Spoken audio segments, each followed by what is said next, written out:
Happy Monday, Dog Nation. My name is Brandon Adams, and this is DawgNation Daily, the daily podcast for Georgia Bulldogs fans, presented today by Pella Window and Door. As a famous man once said, the show must go on, and we will go on, and there is some good news in that there is still plenty of football stuff out there to talk about. We'll have, I think, good content today, and really looking ahead throughout the rest of the week, I think we've got some nice football-centric content, so it may be a while before we see any of our favorite players on the field playing or practicing or doing anything like that, but in terms of some things to talk about, there will be no shortage of that on today's show and throughout the rest of the week. I do have an announcement coming up about how DawgNation Daily, presented by Pella Window and Door, is going to be a little bit different after today. We'll talk about that over the course of our program. Our buddy John Stinchcomb is going to be with us. A lot to talk to with John about. We're just, generally speaking, going to try to have as much fun as we possibly can. And I hope you'll join us for it. I hope you'll be a part of it with us. We're just going to try to make the best of the situation, and we'll do it together. And we're glad to have you with us. As DawgNation Daily, the daily podcast for Georgia Bulldogs fans, presented by Pella Window and Door, begins right now. Today's episode of DawgNation Daily is brought to you by Pella Window and Door of Georgia, viewed to be the best. Presented by DawgNation.com, this is DawgNation Daily, the daily podcast for Georgia Bulldogs fans. Here's your host, Brandon Adams. So I have to admit something. If it were up to me, I could probably do social distancing for about 6 months. I mean, as long as there's plenty of food in the refrigerator and plenty of things to read and stuff to watch on TV and things like that, I could probably go at this thing for like maybe even a year, maybe. I mean, my wife told me this weekend that I've been kind of training for the coronavirus for years and years anyway. You know, I'm kind of a germ freak. I like to wash my hands a lot. I don't mind staying in the house. So from that standpoint, I'm kind of doing well. It's my kids who are going crazy. You know, this begins like day one of the school from home thing. I think it's already a little sideways in my house. So that's the part we're going to try to get through, keep them from having to go to the emergency room for some non-coronavirus related reason. Nonetheless, many of you probably find yourself kind of doing the same thing. So here in our program, DawgNation Daily, presented by Pella Window and Door, we will do our part, try to keep you distracted from all that, try to keep you entertained. And the great news is there's actually some football news, or at least conversation starters for us to kind of kick around today, and really looking ahead the rest of the week. I think we're pretty well planned in terms of some really fun content, so I hope you'll be here for it. I know many of you have kind of a crazy new schedule that you're going to have to be dealing with for the next few weeks, so when possible, we hope you can be a part of this. Our plan is to be here with you each and every day. Now, it's going to be a little different, and I'll get more into some of that coming up a little bit later on, but DawgNation Daily, presented by Pella Window and Door, is not going anywhere, nor do I think we should. We're going to keep trying to deliver you some really, really fun content. With that in mind, shout out to the folks at Fox Bet, which is one of these, like, you know, betting house, gambling industry things. We've seen a lot of growth in that industry over the course of the last year or so. Fox Bet's kind of one that sort of stepped up to the plate, and obviously, as their name would suggest, they are affiliated with Fox, the big broadcast entity. Fox Bet kind of works there alongside them, and maybe they had this planned all along, or maybe they just saw the opportunity to kind of step in with some content at a time when our sports fans really, really need that. But they have dropped their previews to games of the year for some of the top games in college football for the upcoming season, and there are 3 Georgia games prominently mentioned. So with that in mind, that's where I want to begin our discussion here today, and I guess a word of warning here off the top. The folks at Fox Bet, the first people to officially weigh in on the subject of the 2020 season in terms of point spreads and things like that. And I've told you before, I always care about the point spread because these are the hot takes that actually have a monetary value attached to them. You know, if somebody goes on ESPN and just sort of spews some take, if he's wrong, then by the time he's proven wrong, we've already sort of forgotten who said what. But the gambling community has to put its money where its mouth is. It has to attach a number and invite people to wager on the basis of that number. So if they are way wrong, then that's going to be incredibly financially punitive. It's one of the reasons we pay attention to point spreads on our program. And with that in mind, what Fox Bet has said about Georgia, Alabama, the big showdown coming up in September, is that Georgia, for now, is still a pretty significant underdog in that game. Fox Bet lists Georgia as a 4.5-point underdog going to Tuscaloosa in September. Now, many of you are aware that the significance of 4.5 here is that it's kind of above a key number. So, in other words, you have to be a relatively big underdog to kind of go north of 3 points. I was doing some research on this, and it's always easier to find stuff like this for NFL games than it is college games. So if the college number's way different, then I apologize, but I'm assuming it's within the same ballpark. So according to some research that I was doing before the show today, when it comes to that key number of 3 points, Georgia more than a 3-point underdog against Alabama, but that line of demarcation is 3. According to some research that I did, about a quarter of all NFL games end with a final scoring margin of 3 points or less, and about 19% of NFL games end on a final score of exactly 3 points. So in other words, a huge number of games in the NFL, where data is easier to find, are determined by 3 points or less. So if you got a game like this where you make a team more than a 3-point underdog, you're kind of saying something about the favorite right now. Now, ultimately, it's maybe not be a huge surprise for Georgia and Alabama. Bama gets a little bit of credit for the game being played in Tuscaloosa, and the fact that Alabama has been such a easy predictor for wins going back the last few years. So if you're a Georgia fan and you think that this is the year that Georgia topples Alabama, I've predicted on this show that I think that Georgia beats Alabama twice, and I still feel that way. I guess this number stands as a reminder of that may be true, but it's not expected to be easy. Georgia really, by the time we're all healthy and playing football again, Georgia really may go out there, beat Alabama in September in Tuscaloosa, turn around, beat them again December in Atlanta, and how much fun will that be to enjoy all of that? But just know that a prediction like that right now is not a flippant thing to make. It's not a casual prediction. You're talking about going into a very tough stadium to play against a team that just doesn't lose very much, and certainly doesn't lose very much in Tuscaloosa. It did lose to LSU last year, but other than that, hadn't lost prior to that since 2015. You're talking about going into a very hostile environment and trying to get that done, so it's probably important to keep that in mind. That's not the only game, though, that Fox Bet has weighed into when it comes to Georgia for the upcoming season. While Georgia is listed as a 4.5-point underdog against Alabama, Georgia is a favorite in 2 of its other rivalry games, a 2-point favorite against Florida. Now, to me, I guess a lot of us are going to say, well, maybe Georgia should be a bigger favorite than this, and maybe so. I understand all of that. But to me, this just becomes kind of a nice excuse to sort of think about what Georgia-Florida has become. I mean, Georgia-Florida, the world's largest outdoor cocktail party, has always been fun. In recent years, and Florida being a little bit better has helped this. The game is all of a sudden important. So while I'm not a Florida fan, Florida being good enough to have the game feel this important, narrow point spread, SEC East on the line, I mean, honestly, that's kind of a cool thing for college football fans, right? Or maybe said better, it's kind of a cool thing for Georgia fans to know that the Georgia-Florida rivalry is now such a significant part of the preseason college football conversation. And maybe a different spin on every time somebody hypes up Florida. A lot of us here on this show kind of roll our eyes a little bit, but maybe that Florida hype is helping to make the cocktail party a bigger feeling game nationally, and to that extent, it's not necessarily a bad thing with all that in mind. And in fact, let's just, on a day we need to feel good about ourselves, and on a day we need to kind of look ahead to a happier future, let's just kind of pause for a minute and sort of think about some of the things that Kirby Smart said about Georgia-Florida a year ago, and knowing that overall that vibe of important to win, feels big when you're there, that feeling's apparently going to be with us now for a number of years. In fact, here's a little bit of Kirby before last year's game. That's what makes it a rivalry, you know. You got so much at stake. So, I mean, I really don't think that it would matter if it was about the SEC East or not. It's Georgia-Florida. So that in itself carries a lot of weight. The game, the history, the tradition, the fact you have a Hall of Fame for the game alone, and players can be remembered for their performances in that game alone is pretty big. But the SEC East is always, you know, it weighs heavily into this game. I wouldn't say it determines it all the time. For those of you that listen on the radio of the podcast, you don't realize this, but on our video show, we show a lot of videos that we've shot in stadiums during games when we play our clips and things like that. And, you know, you go back and show some of this stuff from Jacksonville that we're watching right now, and it's kind of back in the day when like social distancing wasn't necessary, and you got, you know, tens upon tens of thousands of Georgia fans just piling on top of each other. Kirby Smart hugs and high fives.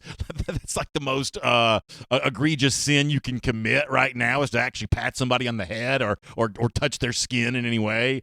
Hopefully get a chance to be back in Jacksonville again soon, and all of that kind of be in the rearview mirror. In fact, if you want to kind of imagine what it's going to be like to fast forward to that time when we're all kind of crowded together again in the same stadium, playing a game like this of this magnitude, so big that Fox Bet's hyping it right now. I mean, Kirby, if you want to go back in time, has talked about what he thinks that Jacksonville venue means to this game, one of the most nationally discussed games here during the preseason. Let's do Kirby again. That's probably the most unique thing is the split 50-50 because it's weird. You know, you have a weird feeling in there sometimes. It's so different than I call it a pro mentality because there's no like student section. They're chanting for you or against you when you come out to warm up. It's not like that. The atmosphere in pregame is very different. It's a different feel because when you go out pregame at a road game, it's like I'm in enemy territory. When you go out in your place, you're in friendly confines, but there's a lot more energy and buzz. And it seems like at this game, the times I've played in it and coached in it, it's more flat in warm-ups. And then all of a sudden, boom, you come out for the game and everybody's in their seat. They come in at the same time as opposed to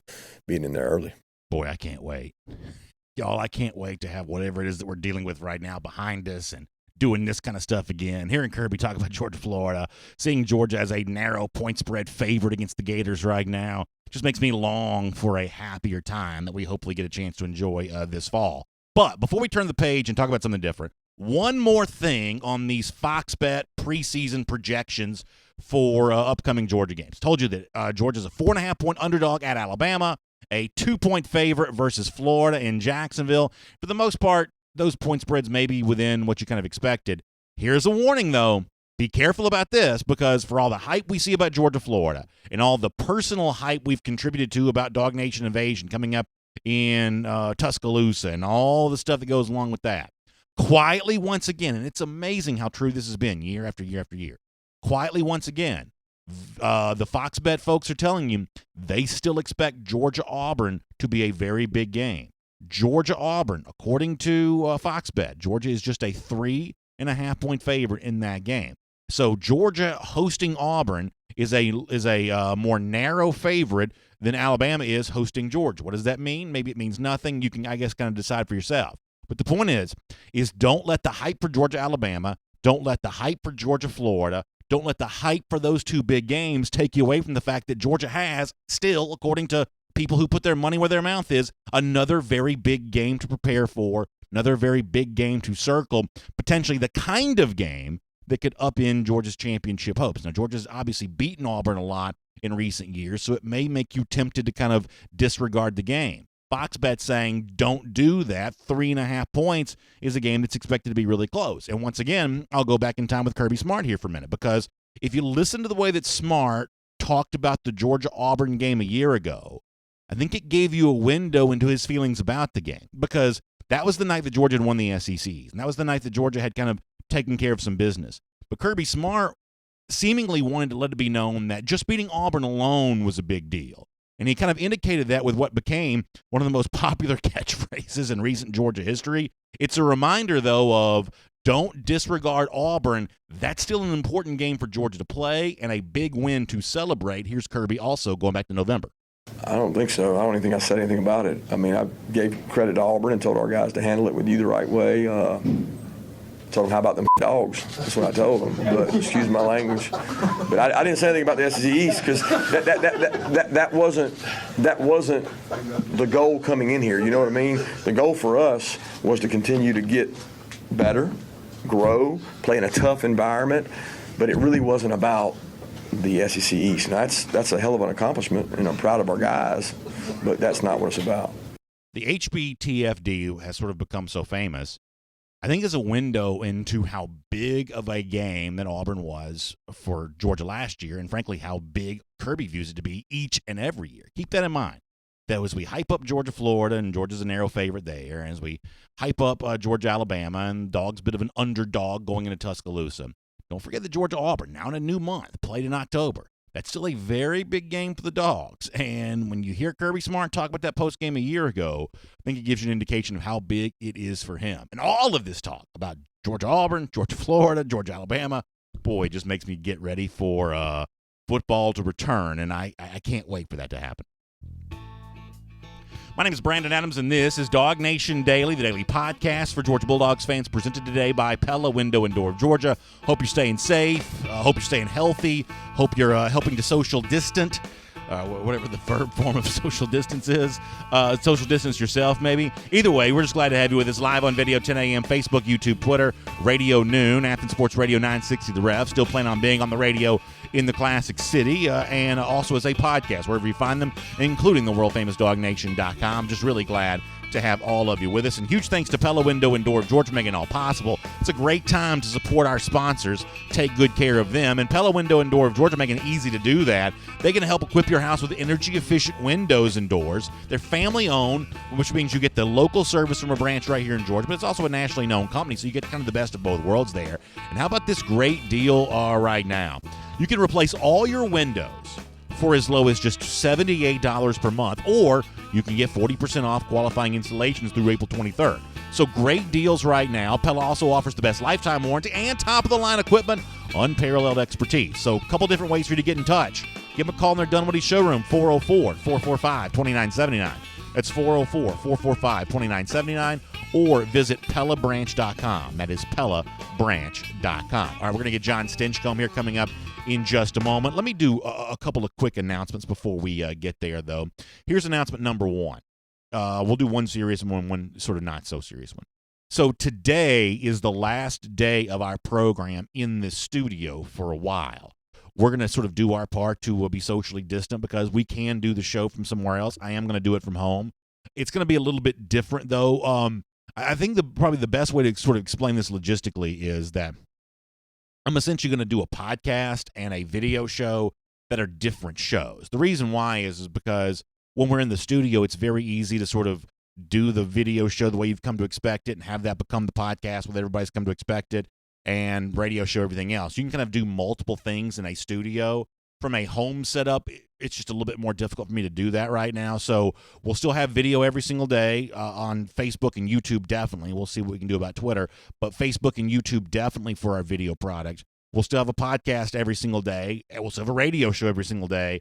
But for the next couple of weeks, we are going to do that from home. So I think we pretty well have everything taken care of. For the podcast, you may not notice too much being different at all. Technically, it's just a little bit easier to publish a podcast from home than is the video show. On Facebook and YouTube for video, it's going to be a lot more comments right now. I'm going to be inviting you for the regular content to sort of check in on the podcast. And our hope is that by sort of pitching in and doing our part for a couple of weeks, that we can kind of all get back to normal sooner rather than later. So we're going to try to set a good example on that and get ready to do that. I'll also tell you this, and before we get John, let me just say that I have not shaved all weekend. And I want to thank those of you who reached out to me on Twitter as a way of showing some support for my quarantine beard. It is coming in a little gray. I'm a little nervous about that. But it does seem to be kind of coming in at kind of an acceptable clip right now. Yeah, come a little closer here. You can kind of get a chance to see this.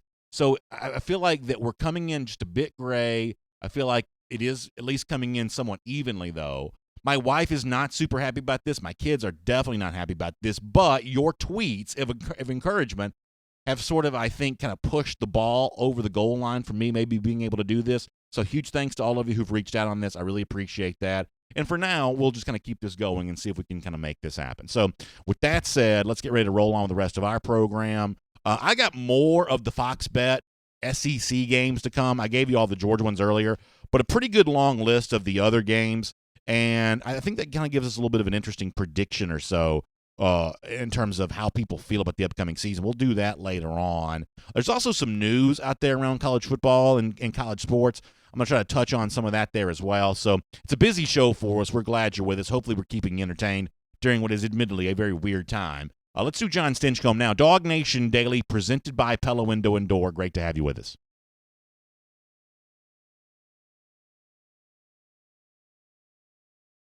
All right, we don't have John yet, so we'll get John going here in just a moment. Sorry about that. We'll figure out everything there. We'll get John on the phone and do that. I'll take a lot of your comments, too. And, video-wise, it's going to be a good number of comments here over the course of the next couple of days. We'll be very casual in the video. It's going to be fun, though, and we'll have plenty of content. And for those of you who are normally, like Facebook viewers or YouTube viewers, maybe a chance to check out the podcast. And we've worked really hard to make the podcast very easy to access, and so we'll kind of keep doing a lot of that. And it's really good to have all of you here. Really good to have all of you here. Andrew Belt checking in from Raleigh. Appreciate you being here. Robbie McCullough joining on the program. Phil Rogers says maybe your beard will lead us to a victory against Alabama. How about that? Maybe that is the missing piece. Last two times Georgia's played Alabama, really last few times Georgia's played Alabama, I was clean-shaven. Maybe the beard really is. Maybe I need to go into Tuscaloosa. By that point in time, I mean, who knows how much the growth is. I don't necessarily dislike that. Bill, I appreciate you saying that. Curtis Strickland says, don't forget about Eddie. Yes. So I have been keeping Eddie in my my bag as a way of, just in case I got, one day kicked out of here, that Eddie will not be left in the studio. Eddie has been completely disinfected. Eddie is as healthy as a horse. He's a squirrel that's as healthy as a horse. So Eddie will be going with us. So, yes, thank you very much. We appreciate all of your concern on all of that. All right, we got John ready to go. Let's talk to him. We'll do more of your comments later on. Listen, we're just going to have fun. We'll do the best we can anyway. It's DawgNation Daily, presented by Pella Window and Door. I hope you enjoy John Stinchcomb right now.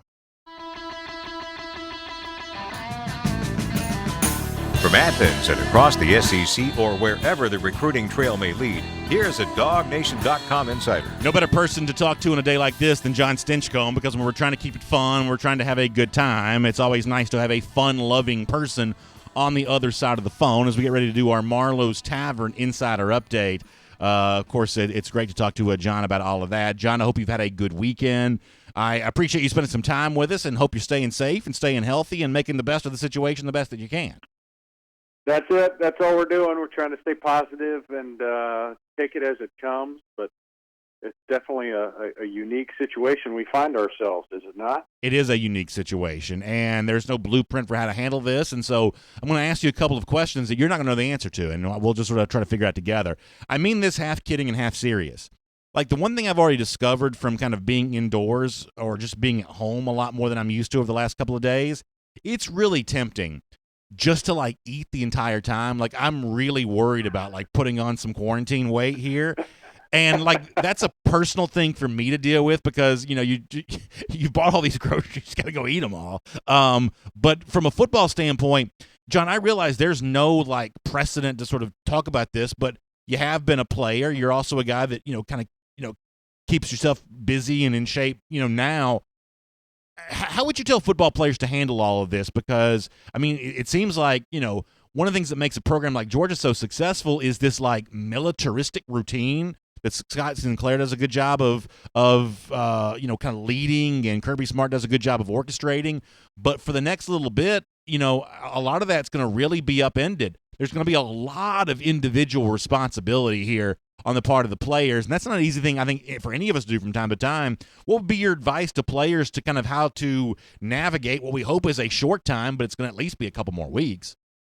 I think you have to stay on top of it, and it is a daunting task to do, especially for these college student athletes, because everything is so mandated and regulated to where you don't have to think very much. You know what I mean? You go to class, you have a tutor, you got your trainers, you've got literally everyone throughout your day that is scheduled for you and it's directed to you. So now that you have some personal accountability, that's a new framework to operate in for these student athletes. And, CDC's putting out things where avoid groups of 50 or more. Well, I'm pretty sure our football team's got twice that. Yeah. And so when you're trying to coordinate and schedule lifts and runs and times to stay in shape, which, I'm guessing that's restricted already just because of school being out.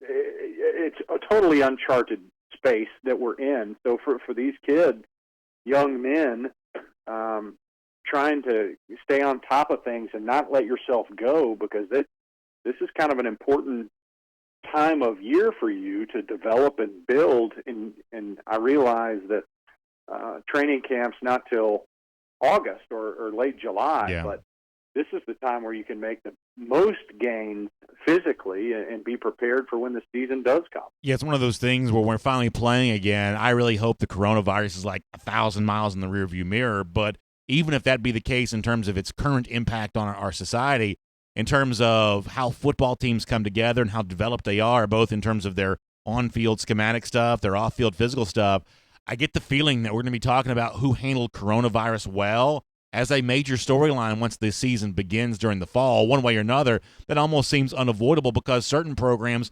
will just handle it better than others. Yes, and you want to stay in front of it and stay on top of it as much as possible, and obviously health is a key piece to that. You don't want anybody knocked down for a significant piece of time, nor do you want to put people at risk of certain exposures, if you will.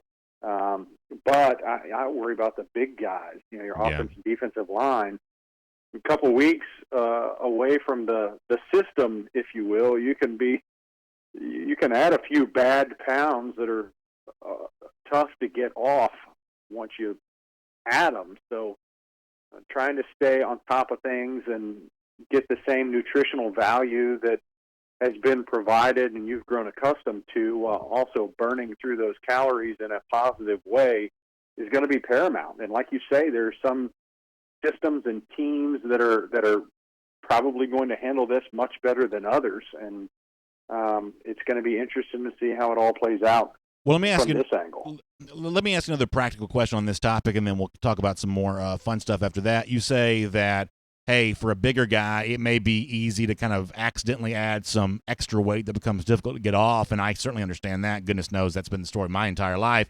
But isn't the exact opposite also true for another portion of players where, there are certain players that we see who are trying to play the game at 300 pounds and just sort of have a hard time staying there that, if you've been given sort of this heavy dose of protein by Georgia or whatever the physiological compound is that, kind of gets you where you need to be, that there are certain guys that just have a hard time maintaining a high playing weight. I think about defensive linemen, maybe more so than offensive linemen on this for whatever reason. Isn't it also true that for guys who need to be big to play, for some of them staying big is just kind of a hard thing to do, right?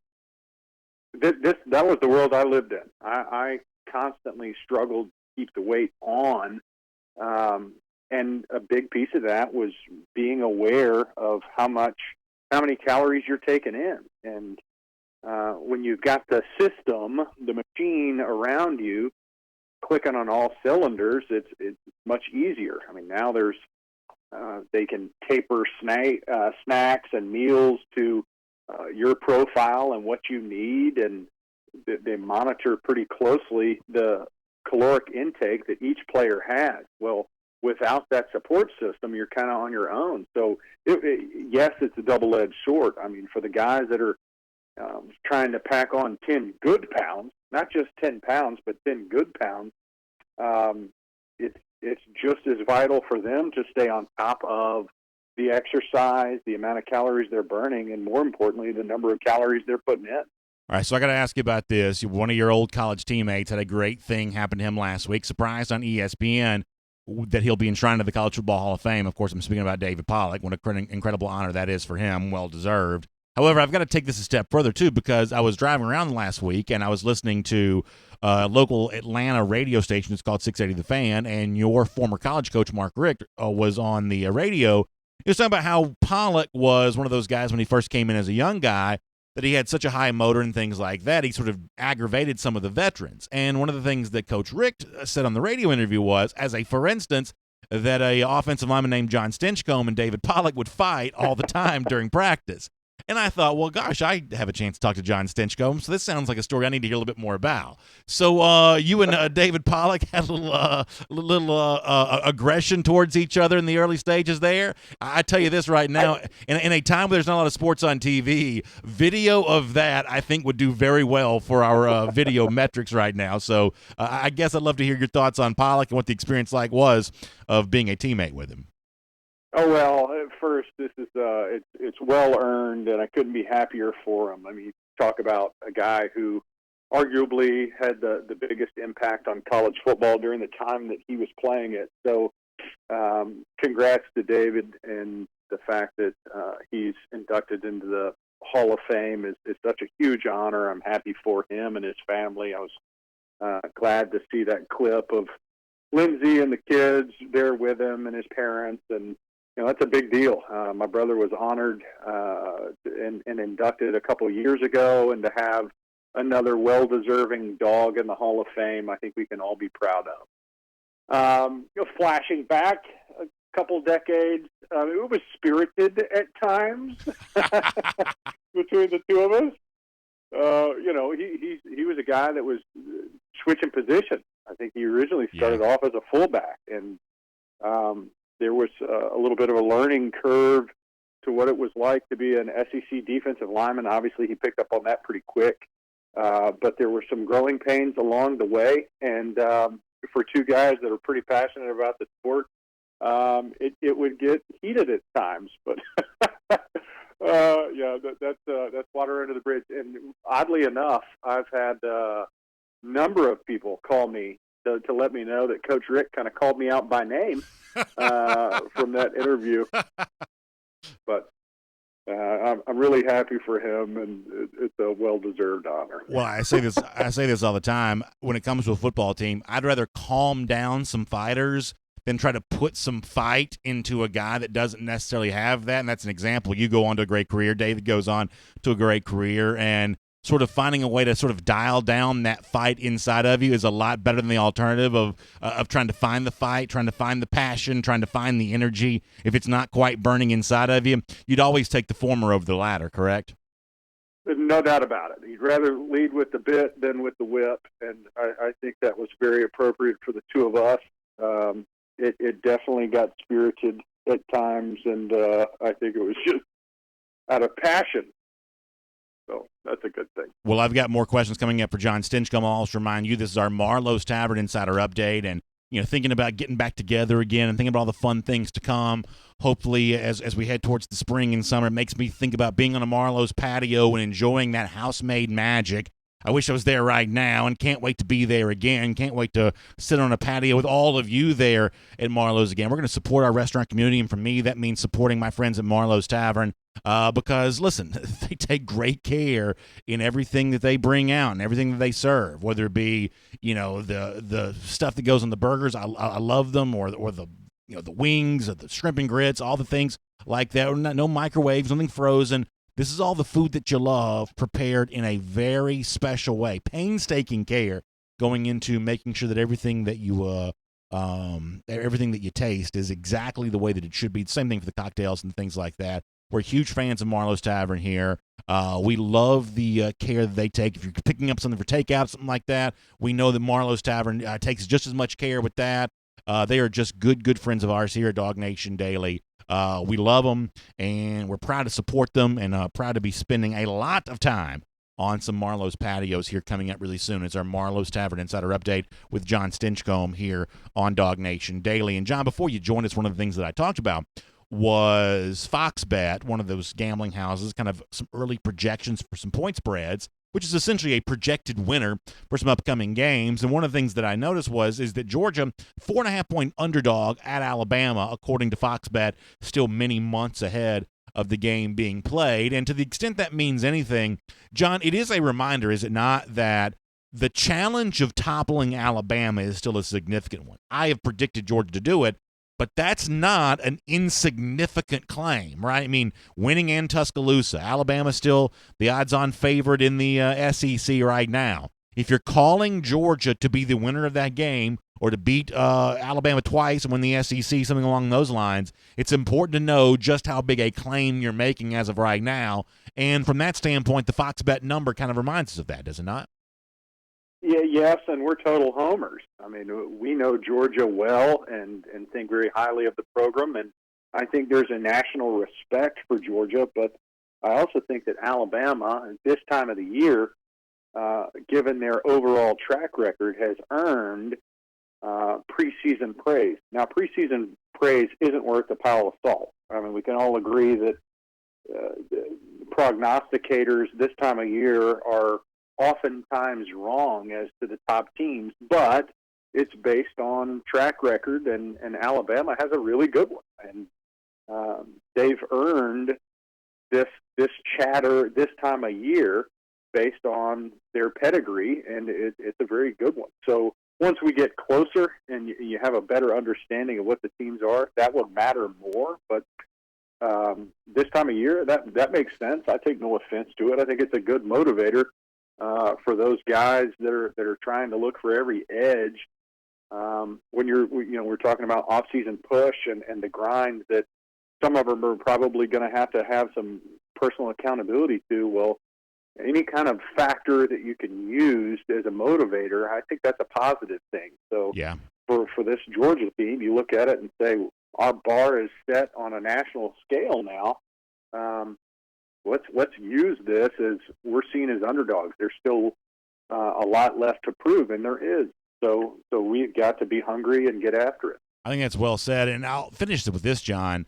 The other thing that kind of jumps out here is, and to the extent that, I can use my platform to make sure people pay attention to something, I want people to notice this Georgia-Auburn spread. Georgia just a 3.5-point favorite in Athens for this game, and we know how big the Georgia-Florida game is. We know how big the task is of trying to go beat Alabama on the road, and certainly during the offseason, we've already hyped that up a good bit.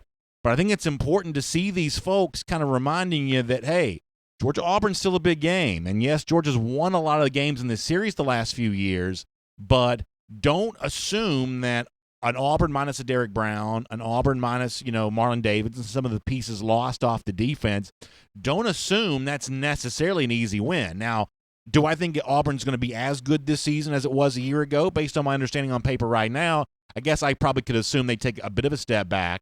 But I think it's really interesting how Georgia-Florida always gets talked about as this game you got to circle, and this game where, Georgia's going to prove how good it really is. But in terms of the challenge of facing Auburn, I don't think that's a big step down from what I think of Florida as being. Georgia-Auburn, I think, is still a really big game, and I think, these preseason projections like this, I think, do serve as an important reminder of that. Yes, and you've mentioned three of the top games on the calendar this season. You got Alabama, you got Auburn, you got Florida. I recognize Florida is probably the most important just because it's on our side of the conference. But when you're talking about playing on a national scale, which Georgia is these days, we're not talking about just winning the SEC East.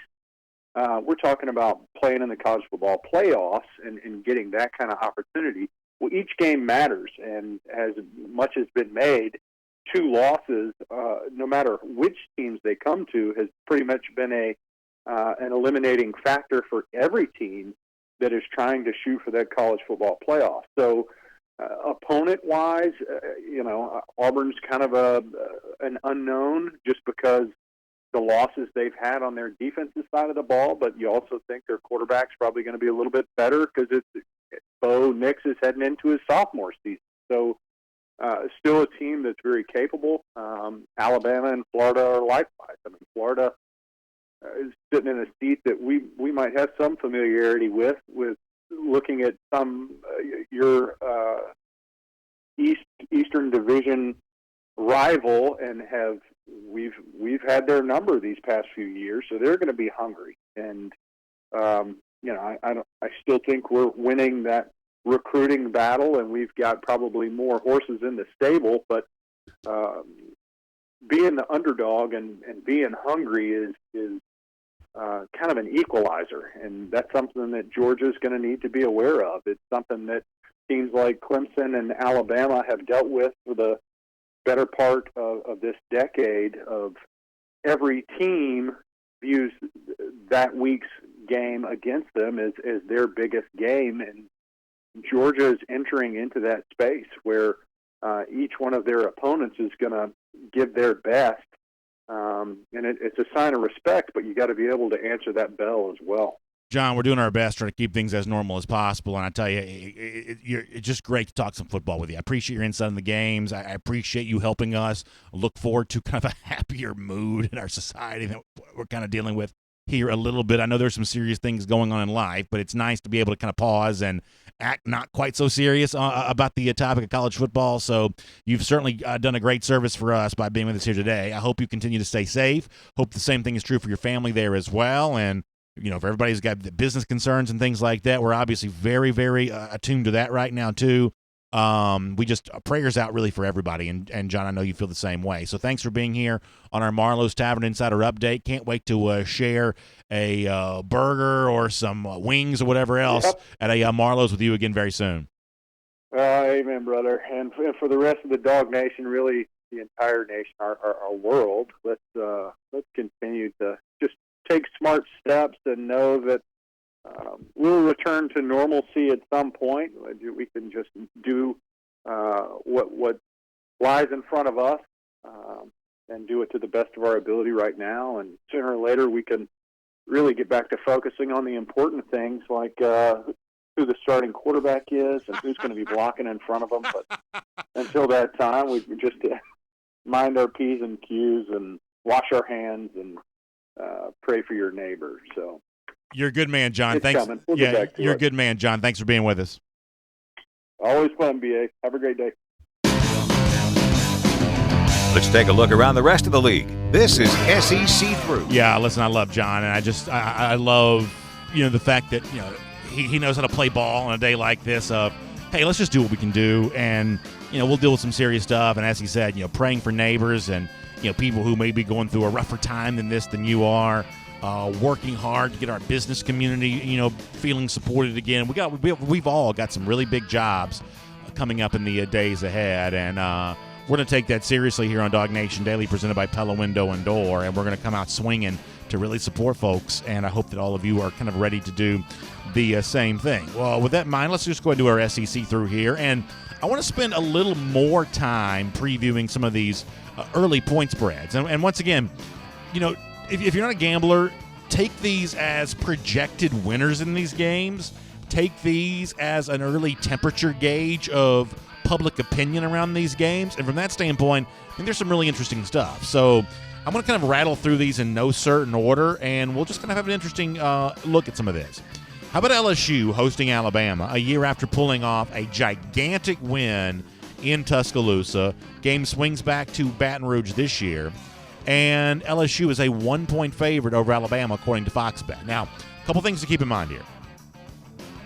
Prior to the breakthrough against the Crimson Tide a year ago, Ed Orgeron, as LSU coach, had been very good against the spread in almost any subset of games you want to pick. Road games, SEC games, ranked opponents, everything like that. So, once again, if you view the point spreads as a measurement of how well you perform against expectations, Orgeron had been doing great against almost any kind of team, with the exception of Alabama. And last year they got over the hump against Alabama. So favoring LSU at home against the Crimson Tide a year removed from all of that is not necessarily such a huge leap of faith necessarily. However, it is a very different kind of LSU this year.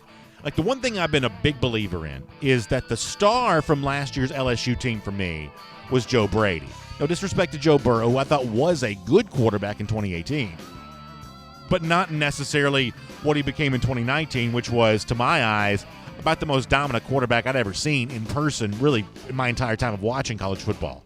How much of that was Burrow just magically improving from one year to the next? And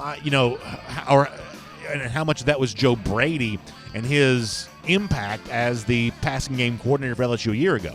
I think the real star from LSU last year was Brady. Fast forward to their future in the NFL, Burrow, wherever he's going to be, likely Cincinnati. Brady is offensive coordinator with the Panthers. I think this will be proven out. I think that Brady's a better bet to have a great career as an offensive play caller than Burrow is to have a great career as a quarterback. And I think that the absence of Brady will be felt by LSU this year. Because remember, prior to what Joe Burrow did the last couple of years, LSU was this kind of team of, they've got everything but a quarterback, and that was true year after year after year. And one of those quarterbacks that was kind of a part of that discussion who did not step up and earn the starting job prior to Joe Burrow's rival was Miles Brennan, who's expected to be the starter here this year. So to make LSU a favorite over Alabama right now, even the game's going to be played in Baton Rouge, that's putting a lot on the shoulders of LSU. Interesting to note that Florida's a 2-point favorite against LSU, hosting the Tigers here this year. I think the Florida situation in terms of, on paper, the Florida schedule is expected to be a lot easier this year, and that's one of the factors for Florida putting together a really big record. However, the emergence of Ed Orgeron the way that he has, long range, I think makes the Florida schedule more difficult. Knowing that you've got to play this version of LSU every single year, and even if they're not national championship good, under Orgeron, they're going to be very dangerous. Understanding all of that, Florida, as long as Kirby's at Georgia and Orgeron's at LSU, that's two really tough opponents that Florida's going to have to play every single year. Alabama plays USC, one of these early season games, 13.5-point favorite. Bama is against USC. Fox Bet really likes Alabama. You'll see that as a theme here. Texas A&M goes to Auburn. Auburn's a 3.5-point favorite in that game.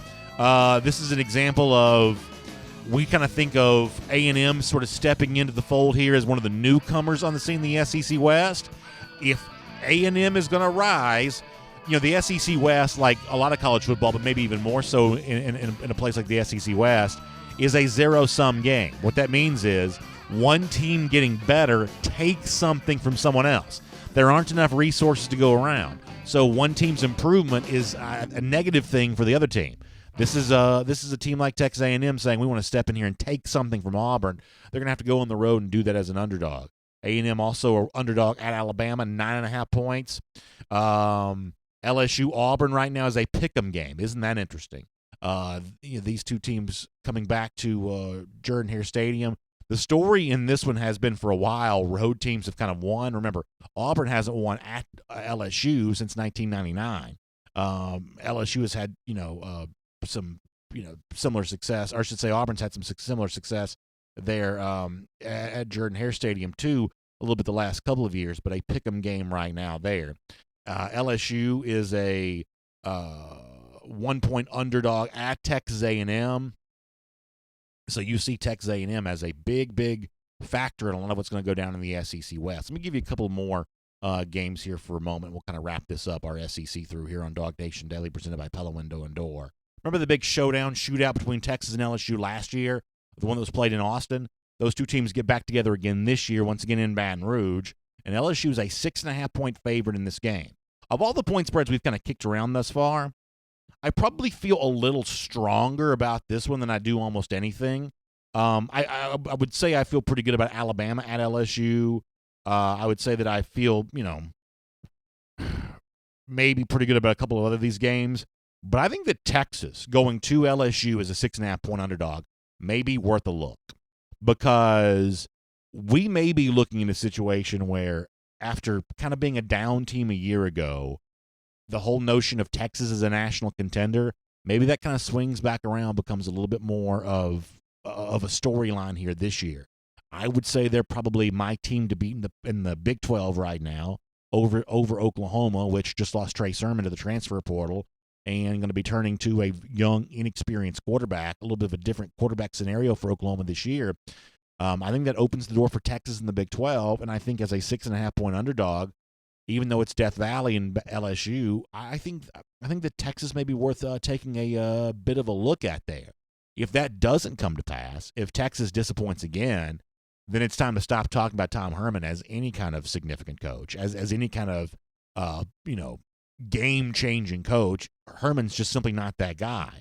If this year Texas can't find some of what it tried to find last year, although it admittedly had a bit of personnel losses off its 2018 roster.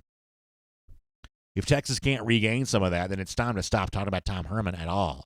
But in terms of point spreads that interest me right now, Texas plus 6.5, yeah, that's a little bit of an interest for me. And then there's this. I mentioned Oklahoma being just a little bit different kind of version of the Sooners this year. It's Spencer Rattler at quarterback.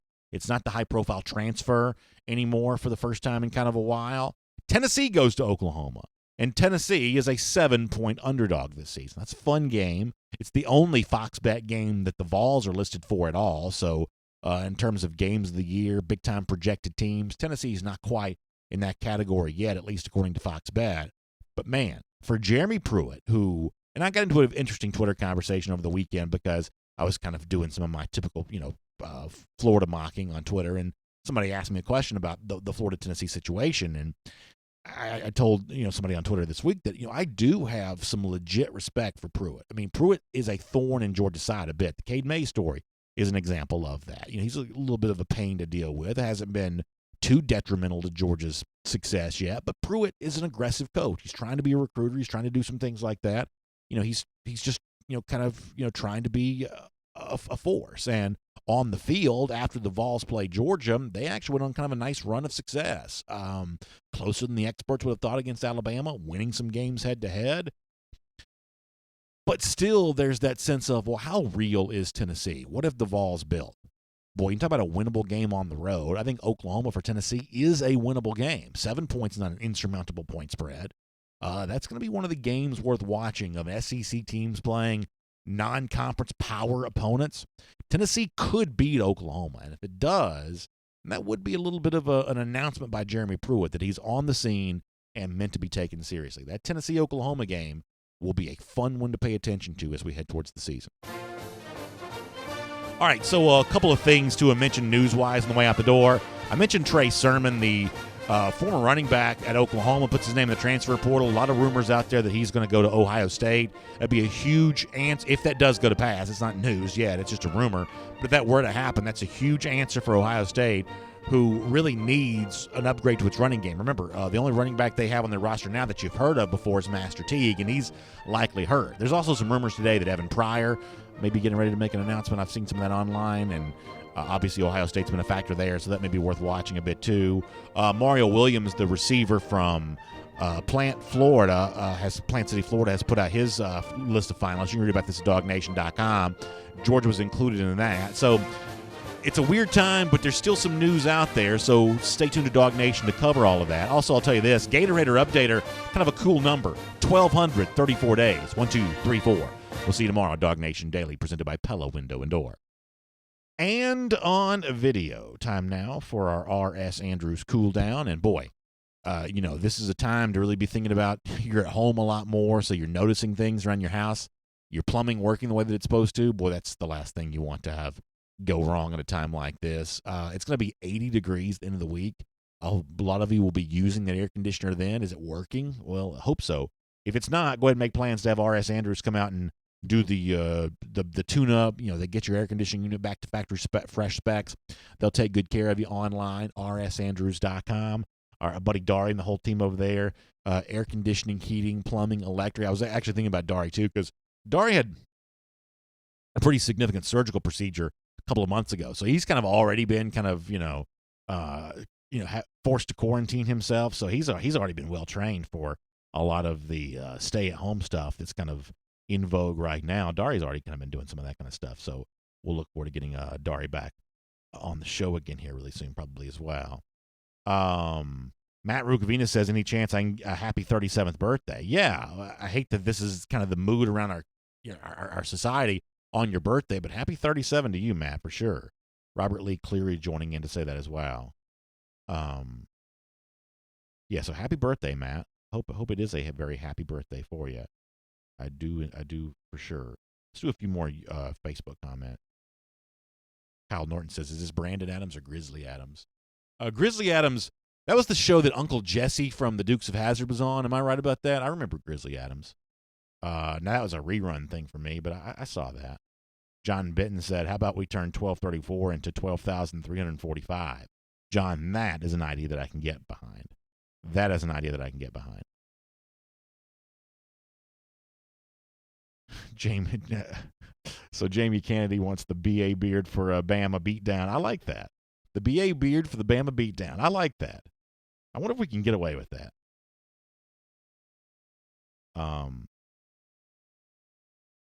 Let's see what else. Graham Nicholson says, I think I'm reading this right, that after Todd Monken leaves and goes and becomes a head coach, he predicts that Georgia will hire Tom Herman as offensive coordinator because he thinks that Herman's on his way down. That's very interesting. Very interesting. Graham Nicholson says, will Eddie grow a beard too for perfect symmetry? That's a very good question. A very good question. I will have to look into that. Symmetry is important. Symmetry is important.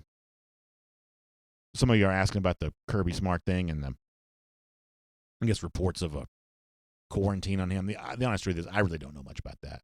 So I can't really speak about that too much. I am obviously aware of the reports. I just don't know much about it. Let's see what else. Kathy Aquavia Green says, can you imagine Mullen with a beard and a mustache? Yeah, that's a good question. Like, who among the SEC coaches would sort of look the weirdest with that?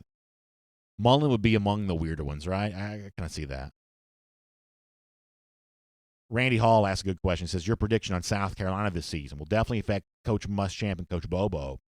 Yeah, I mean, I think that you can, and this is probably not what you want to hear, but I think if you look at some of the scenarios from a year ago, there are some games that South Carolina lost that could have easily gone another way.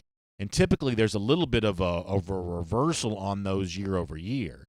So South Carolina only won 4 games a year ago. I think that, goodness knows, Georgia fans could probably say that that team had the feel of a little bit better than a 4-win team. So the chance of them having big-time improvement, I think most of the math guys are going to tell you that South Carolina is a team that could potentially really improve. So, I mean, I've said this before. Not being a Georgia fan for a moment, just being kind of an observer of the SEC, I think long-term patience from South Carolina with Muschamp is probably the right thing to do. I mean, if anything, I'd be rooting for South Carolina to fire Muschamp, because if you want to think about, coaches who can be a thorn in Georgia's side, Muschamp is a good enough recruiter that he kind of can be. And if Bobo is going to hang around there for a little while, then goodness knows, that's not really a team that I want to play. I think Bobo's a good offensive coordinator, and Bobo's a good recruiter. I think the Muschamp is a good, recruiter. I'd prefer not to have to battle with that. So I'm hopeful that they do have a little bit of bad luck or whatever else, and they do fire Muschamp and run Bobo out of town, because, the last thing I think you want is for Muschamp and Bobo to kind of get settled in there in Columbia. The fact that they're a factor for Gunnar Stockton, I don't ultimately know what Stockton's going to do, but the fact that South Carolina is a factor for Stockton, I think gives you an idea of what they can kind of be. Ultimately, in terms of an impact on Georgia, I think that for now, Florida's overrated. Not forever, but for now. I mean, Florida's still a power program. They still have more resources available to them than programs like South Carolina and Tennessee do. Eventually, Florida's going to be a national power again. It's just a matter of who's the coach going to be when that happens. Is it Mullen or is it someone else? But eventually, Florida's going to be a national power again, and really Georgia has an obligation to take advantage of the window while it's open. And not that Georgia can't beat a national power, Florida, but it's just easier to win national championships when Florida's down. So that's been kind of true, at least in terms of, resources. It's still somewhat true, and Georgia's got an opportunity and obligation to take advantage of that. So, but for now, in the world that we currently live in, I think that Florida's ability to upend Georgia is probably overrated. I think that Tennessee and South Carolina's ability to cause at least a nuisance for Georgia is probably underrated. And a lot of that's on the basis of recruiting. Groon D says you need to think bigger than Florida, BA. I understand where you're coming from, and I feel like we probably do.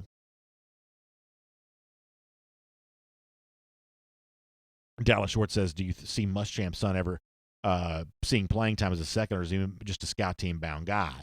Yeah, I think that Muschamp's son, the walk-on quarterback at Georgia, is about as likely to play as any other walk-on quarterback would be. I just think he's going to get extra attention because his dad happens to be Will Muschamp.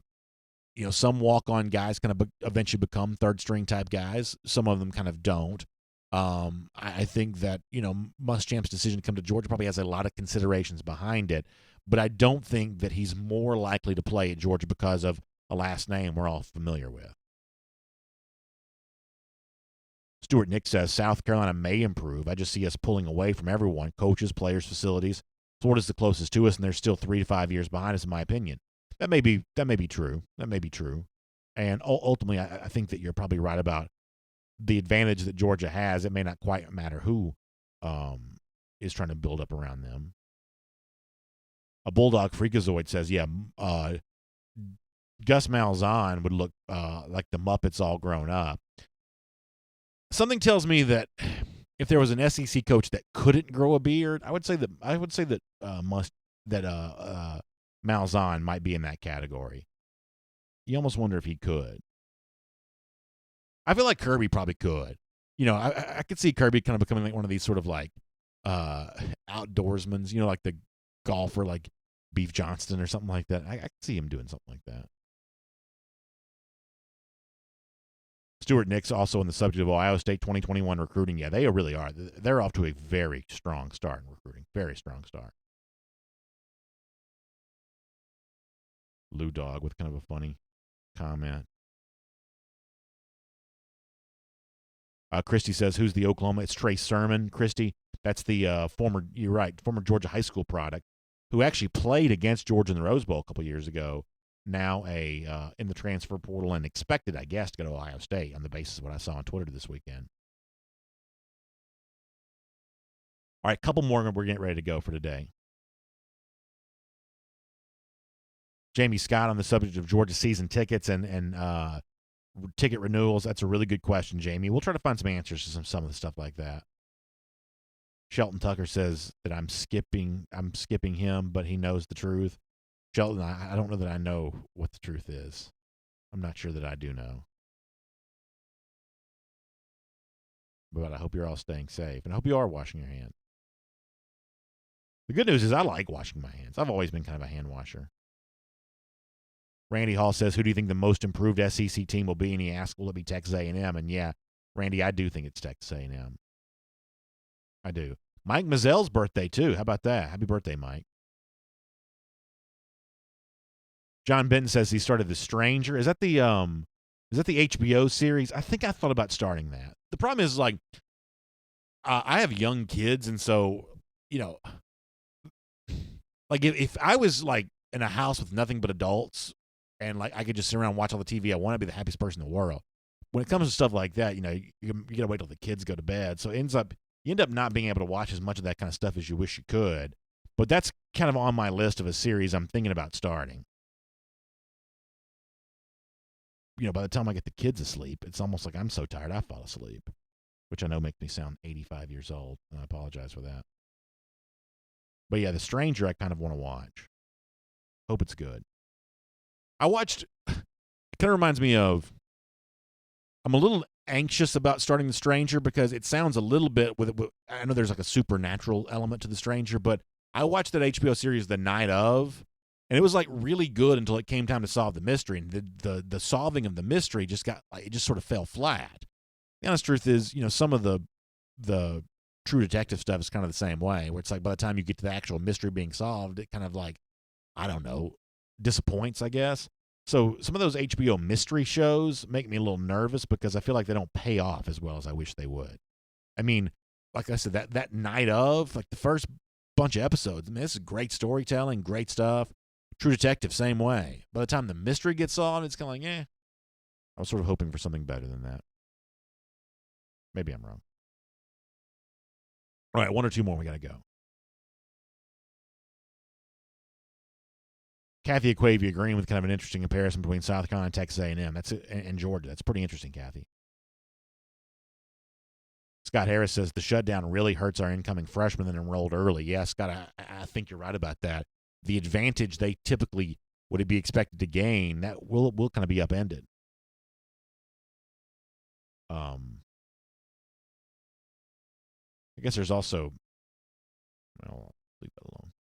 Let me do one or two more and get ready to go.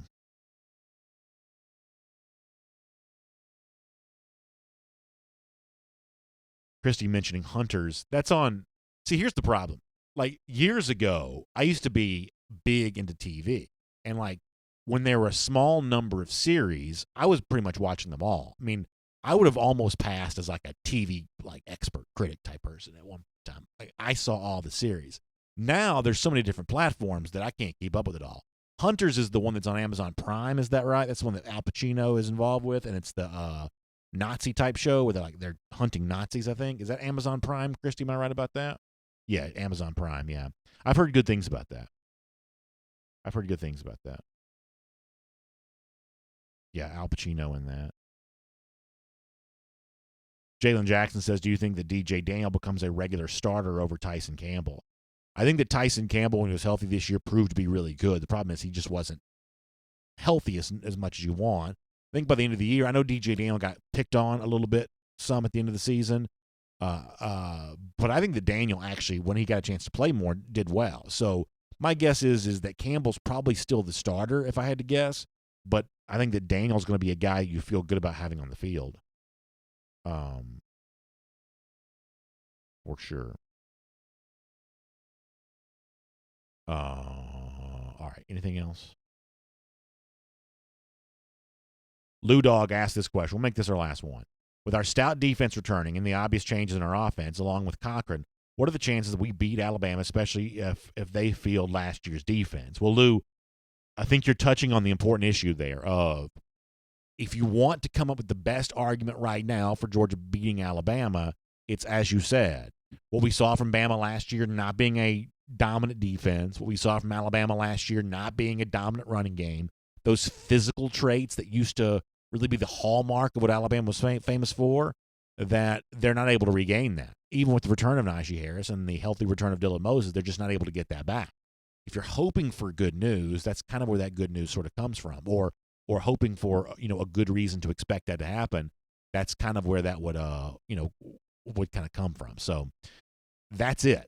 That the biggest and best argument for beating Alabama right now is on the basis of this is no longer a great defensive team and no longer a fully committed running team. That's your best argument for now, and we'll see if Alabama can do something to push back against that when the games get played.